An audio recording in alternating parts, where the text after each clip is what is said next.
Let me now take this opportunity to ask my sister, the President of Tanzania, President Suluhu Hassan, to make her statement. Your Excellency, you have the floor.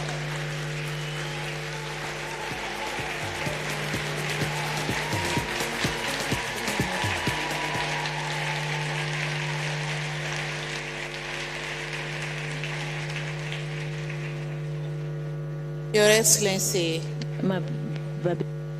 President William Ruto, President of the Republic of Kenya and Chair of the African Committee of Heads of State and Government on Climate Change, Excellencies, Heads of State and Governments, distinguished delegates, ladies and gentlemen.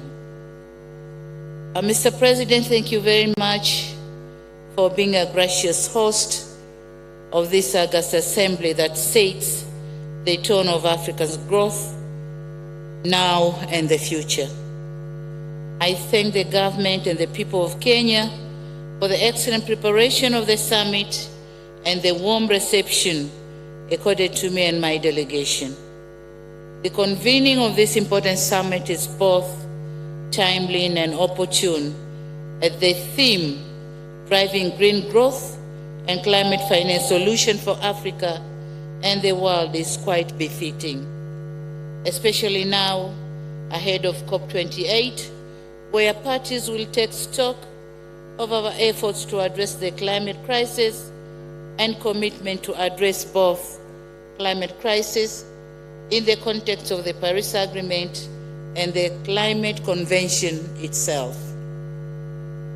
Excellencies, the stakes are high and actions have to take place not tomorrow, but today and literally now.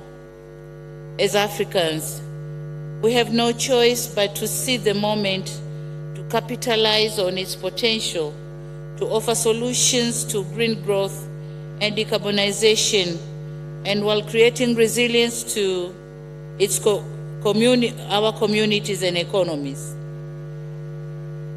We can no longer afford to address economic development, climate change, and African poverty burden in isolation.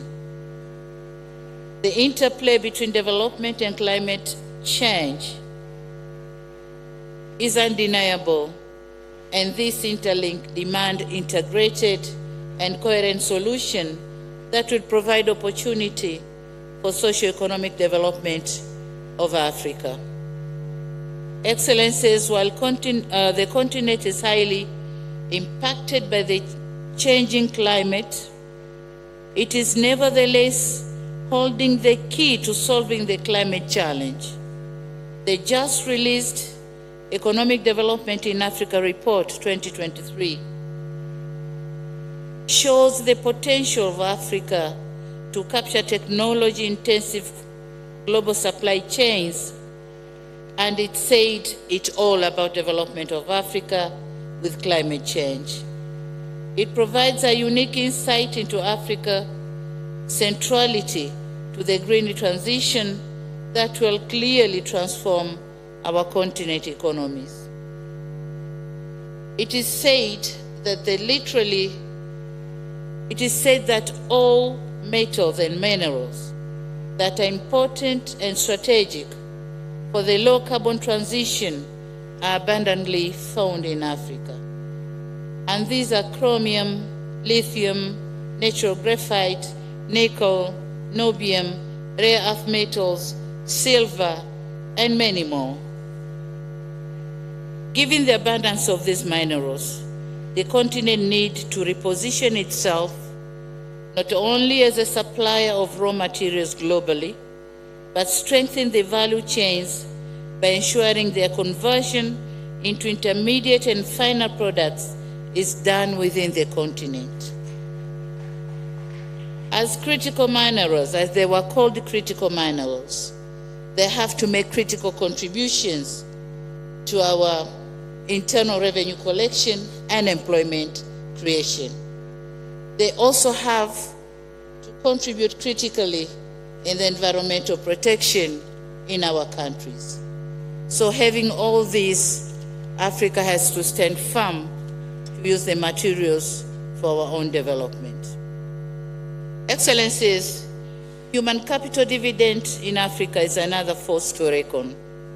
To avoid the past mistakes in the history of our continent, we need to focus on human capital advancement by training our own people, especially youth, so as to be able to reap from these vast opportunities.